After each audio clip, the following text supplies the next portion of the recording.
Hello dear student, स्वागत है आप लोगों का ऑनलाइन स्टडी क्लास में। आज मैं आप लोगों को क्लास 5 का चैप्टर 20 जिसमें आज का हमारा टॉपिक है फ्यूचर इंडेफिनिट टेंस। ये टॉपिक मैं आपको पढ़ाने जा रहा हूं। अगर आप इसे ध्यान से सुनते हैं तो आपको ये आसानी से समझ में आ जाएगा। सबसे पहले हम बात करते हैं कि फ्यूचर इंडेफिनिट टेंस होता क्या है, आप इसे पहचानेंगे कैसे, उसके बाद आपको इसके नियम को बताया जाएगा। तो सबसे पहले आइए जानते हैं फ्यूचर इंडेफिनिट टेंस हिंदी में अगर कोई वाक्य दिया है तो कैसे पहचानेंगे, और इंग्लिश में कोई वाक्य दिया है तो कैसे पहचानेंगे। तो देखें, फ्यूचर इंडेफिनिट टेंस होता क्या है। फ्यूचर मीन्स होता है भविष्य, इंडेफिनिट मीन्स होता है अनिश्चित, और टेंस मीन्स होता है क्या, काल। यानी कि भविष्य अनिश्चित काल या सामान्य भविष्य काल भी इसको बोल सकते हैं। सामान्य भविष्य काल या अनिश्चित भविष्य काल या सामान्य भविष्य काल, सामान्य भविष्य काल ही कहेंगे आप इसे। तो ये तो हो गया इसका मीनिंग।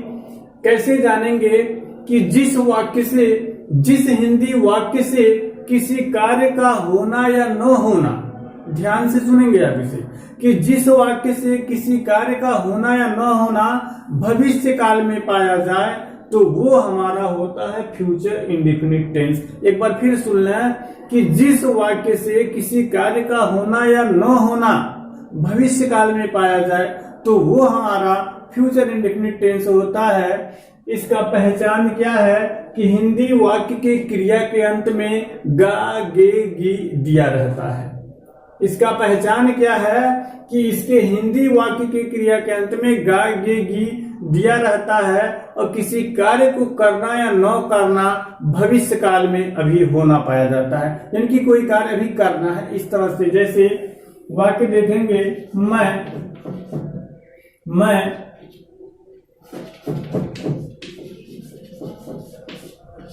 गोरखपुर जाऊंगा, मैं गोरखपुर जाऊंगा। यहाँ पे जो जाने का कार्य है अभी वो भविष्य में होना है, ये ध्यान रखेंगे। गागे की होने के साथ साथ ये भी शर्त है कि उस कार्य का जो उसमें हो रहा है अभी भविष्य काल में उसको करना है, ऐसा वाक्य होगा, तभी वो फ्यूचर टेंस होगा। जैसे मैं गोरखपुर जाऊंगा, मैं अपना पाठ याद करूंगा। तो यहाँ पे जो याद करने का कार्य है वो भविष्य में करना है, इस तरह की स्थिति होती है इस वाक्य में, इस टेंस में। तो ये था इसका पहचान। एक बार फिर सुन लें कि जिस हिंदी वाक्य की क्रिया के अंत में गागे की दिया हो, कार्य का होना या न होना भविष्य काल में अनिश्चित पाया जाता हो, तो वो हमारा फ्यूचर इंडेफिनिट टेंस होता है। रूल्स क्या होता है इसका ये देखेंगे। जो पहचान था कि कोई वाक्य हिंदी में दिया है कैसे पहचानेंगे कि कौन सा टेंस है वो, इसका नियम क्या है, उसका अनुवाद कैसे बनाएंगे। तो पहला नियम है, सबसे पहले आपको लिखना होगा सब्जेक्ट, उसके बाद आप लिखेंगे विल या शैल, उसके बाद आप लिखेंगे V1, उसके बाद ऑब्जेक्ट, उसके बाद अदर वर्ड। ये फार्मूला है आपका। सबसे पहले सब्जेक्ट, उसके बाद हेल्पिंग वर्ब शैल या विल, उसके बाद V1 ऑब्जेक्ट अदर वर्ड। अब देखेंगे यहाँ पे विल अथवा शैल दो चीज आया हुआ है, तो कब विल लगाएंगे और कब शैल लगाएंगे। तो आप ध्यान से सुन लें कि अगर फर्स्ट पर्सन का कोई सब्जेक्ट दिया हुआ है, अगर सब्जेक्ट फर्स्ट पर्सन का है तो उसके साथ हम लगाएंगे शैल। अगर सब्जेक्ट सेकेंड अथवा थर्ड पर्सन का है, सेकेंड अथवा थर्ड पर्सन का है, तो उसके साथ हम लगाएंगे विल। ये याद रखेंगे आप कि शैल कब लगाना है, विल कब लगाना है, ये ध्यान रखना। फर्स्ट पर्सन का अगर सब्जेक्ट है तो शैल लगाएंगे, सेकंड और थर्ड पर्सन का कोई सब्जेक्ट है तो विल लगाएंगे, ये ध्यान रखेंगे। अब फर्स्ट पर्सन में कौन कौन से सब्जेक्ट आ सकते हैं, तो फर्स्ट पर्सन किसे कहते हैं, जो अपने बारे में बात करते हैं वो फर्स्ट पर्सन होते हैं, जिसमें सिर्फ आता है आई और वी। ये दो ऐसे प्रोनाउन है जो अपने बारे में बात करते हैं। थर्ड पर्सन और सेकंड पर्सन क्या होता है, इसमें यू हो सकता है, ही हो सकता है, सी, उसके बाद दे इट, ये सब हमारे सेकंड और थर्ड पर्सन के हैं। तो आप इसे याद रखेंगे कि फर्स्ट पर्सन का अगर कोई सब्जेक्ट हो यानी कि आई और वी हो तो उसके साथ सेल लगाना है। सेकंड अथवा थर्ड पर्सन का कोई सब्जेक्ट हो यानी कि you, we, he, they, it या अन्य कोई थर्ड पर्सन हो तो वहां पे हम हेल्पिंग वर्ब विल लगाते हैं और V1 रखते हैं, उसके बाद ऑब्जेक्ट लिखते हैं, उसके बाद अदर वर्ड। तो ये फार्मूला है आपका। अब आइए एग्जांपल पे चलते हैं।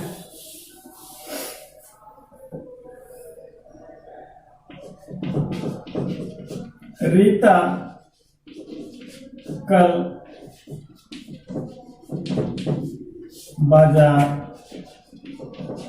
जाएगी। जो जाने का कार्य है वो अभी करना है, तो ये फ्यूचर इंडेफिनिट हो गया। अनुवाद कैसे बनाएंगे? सबसे पहले लिखेंगे सब्जेक्ट है रीता, रीता उसके बाद सेल या विले लिखेंगे, ये डिपेंड करता है सब्जेक्ट पर। तो रीता कौन सा पर्सन है? थर्ड पर्सन है, तो वहां पे हम लिखेंगे विल, रीता विल। उसके बाद V1 लिखेंगे, V1 क्या है? गो। रीता विल गो कहाँ? To market. Rita will go to market कब? Tomorrow. Rita will go to market tomorrow, Rita कल बाजार जाएगी। तो ये अनुवाद है। अब यही वाक्य अगर निगेटिव में हो, यही वाक्य अगर निगेटिव में हो, फार्मूला क्या हो जाएगा? देखेंगे कुछ नहीं है, बस यहीं पे आपका नाट आ जाएगा। उसके बाद V1 object other word. Formula देखा सेम यही है, बस थोड़ा सा बीच में क्या आ गया है? नाट आ गया है। जैसे राम कल विद्यालय नहीं जाएगा। भविष्य में कार्य का होना पाया जा रहा है, तो यहाँ पे देखा है नहीं दिया हुआ है, इनकी ये फार्मूला अप्लाई करेंगे आप। Ram will not go to school, Ram will not go to school tomorrow. बिल्कुल आसान है एकदम, फार्मूले पे आप रखते जाए, कोई दिक्कत नहीं है। अनुवाद बनाना बड़ा आसान है अगर ये फार्मूला पे याद करते। फार्मूला क्या? सब्जेक्ट वर्ब ऑब्जेक्ट है, बस अगर टेंस अलग अलग होता है तो हेल्पिंग वर्ब हमको बदलना होता है। और वही चीज हमको ध्यान रखना कि कौन सा टेंस कौन सा हेल्पिंग वर्ब हमको लिखना है। तो याद रखें बस, अगर फार्मूला आपके माइंड में सेट हो गया तो अनुवाद आप बड़े आसानी से बना सकते हैं अगर आप उस वर्ड का इंग्लिश जानते हैं तो। आइए अगले फार्मूले पे चलते हैं। ये तो पहला था, पहला। दूसरा जो अफर्मेटिव निगेटिव का, अगर वाक्य क्या से शुरू हो, अगर वाक्य क्या से शुरू हो तो सबसे पहले आप लिखेंगे विल अथवा सेल। अगर वाक्य क्या से शुरू होगा, विल अथवा सेल लिखेंगे। उसके बाद सब्जेक्ट लिखेंगे, अगर वाक्य निगेटिव है तो नॉट लिखेंगे, नहीं तो आगे बढ़ जाएंगे। उसके बाद V1 लिखेंगे, ऑब्जेक्ट लिखेंगे, अदर वर्ड लिखेंगे, इंटरोगेटिव मार्क लगाएंगे। ये कहां पे अप्लाई करेंगे कि फ्यूचर इंडेफिनिट में अगर वाक्य क्या से शुरू हो, जैसे क्या तुम पढ़ने जाओगे,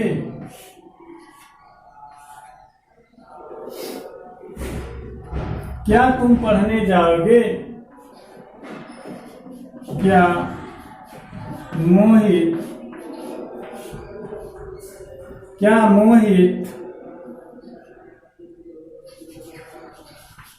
कल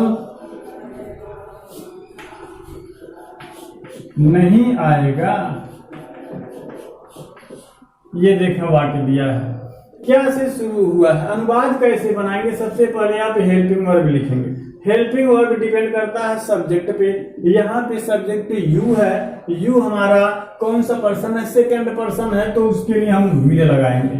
तो विल यू अब देखा इस वाक्य में नॉट नहीं, आगे बढ़ जाएंगे गो। यहाँ देखा इस वाक्य में दो क्रिया दिया हुआ, एक पढ़ना भी क्रिया है और जाना भी क्रिया है, लेकिन ये मुख्य क्रिया है तो इसी को लिखेंगे विल यू गो, क्या तुम जाओगे। अब ये पढ़ना है टू रीड। जब भी कोई अन्य क्रिया आती है, नानी ने में अर्थ आता है उसका, तो इन्फिनिटिव बना देते हैं। इन्फिनिटिव क्या होता है, वर्ब के पहले टू लगा देने से वह वर्ब इन्फिनिटिव हो जाता है, तो उसका अर्थ हिंदी में नानी ने निकलता भी है। तो will you go to read, क्या तुम पढ़ने जाओगे। अब देखें ये निगेटिव दिया हुआ है, इसको लिखेंगे सबसे पहले विल। मोहित दिया है, मोहित हमारा थर्ड पर्सन है, विल। उसके बाद विल मोहित लिखेंगे नॉट कम।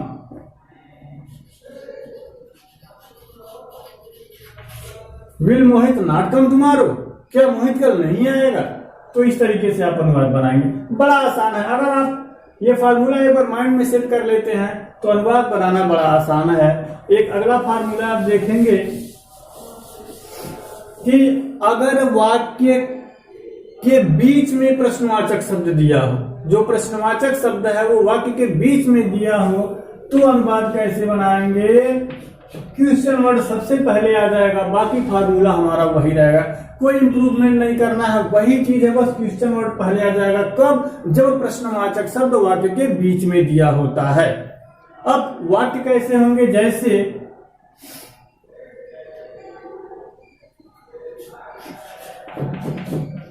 मैं कल विद्यालय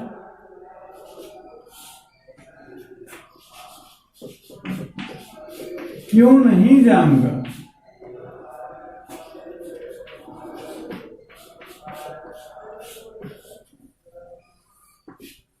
मैं कल विद्यालय क्यों नहीं जाऊंगा। इंट्रोगेटिव वर्ड बीच में आया, सबसे पहले आप लिखेंगे वाई। उसके बाद आप लिखेंगे हेल्पिंग वर्ड। हेल्पिंग वर्ड शैल या विल, वो डिपेंड करता है सब्जेक्ट पे। सब्जेक्ट हमारा आई, और आई के साथ लिखेंगे शैल। वाई शैल, सब्जेक्ट लिखेंगे आई। उसके बाद देखें निगेटिव है तो लिखेंगे not, why shall I not. उसके बाद वर्ब लिखेंगे गो, कहाँ, to school tomorrow. Why shall I not go to school tomorrow? इस तरीके से आप अनुवाद बनाएंगे। कैसे, वाक्यों का जब प्रश्नवाचक शब्द हमारा वाक्य के बीच में दिया हो। तो इस तरीके से ये हो गया फ्यूचर इंडेफिनिट टेंस। 2-3 एग्जांपल और हम आपको कराते हैं, आप अपने मन से देखेंगे, इसे पहचानेंगे कि ये कौन सा पहला, दूसरा, तीसरा कौन सा फार्मूले पर आधारित है। आप इसे बनाने का प्रयास करेंगे। जैसे शीला बाजार कब जाएगी।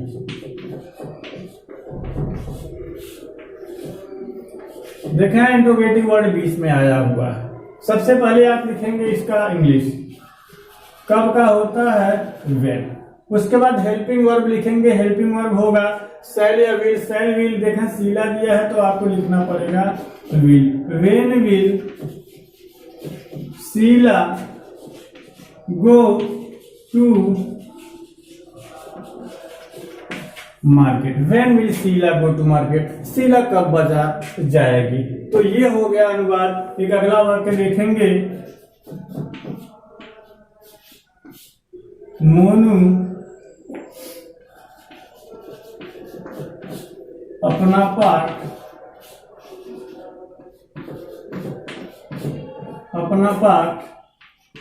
क्यों याद नहीं करेगा। देखें इंट्रोगेटिव निगेटिव है, इंट्रोगेटिव वर्ड बीच में आया हुआ। अनुवाद कैसे बनाएंगे, सबसे पहले इसका अंग्रेजी लिखेंगे आप, हो जाएगा वाई। उसके बाद विल, क्योंकि यहाँ पे मोनू थर्ड पर्सन है, वाई विल मोनू। अब देखें वाक्य में निगेटिव भी है तो नॉट लिखेंगे, वाई विल मोनू नॉट। अब देखें याद करना का learn, why will Monu not learn, क्या अपना पाठ, तो अपना पाठ का हीज लेसन। देखें अपना का अंग्रेजी डिपेंड करता है सब्जेक्ट पर, जैसा सब्जेक्ट होगा उसी तरह से अपना का अंग्रेजी होगा। जैसे अगर यहाँ पे आई सब्जेक्ट होता तो माई हम लिखते अपना के लिए, ही एक तरह से कोई व्यक्ति है उसके लिए प्रोनाउन ही यूज करेंगे तो ही का हो जाएगा हिज, दे का हो जाएगा देयर, वी का हो जाएगा आवर। इस तरीके से अपना का अंग्रेजी सब्जेक्ट के अनुसार हम लिखते हैं। तो ये था हमारा फ्यूचर इंडेफिनिट टेंस। उम्मीद है आपको समझ में आया होगा। अगर कहीं कोई दिक्कत हो तो आप इस वीडियो को पुनः देख सकते हैं। Thanks for watching.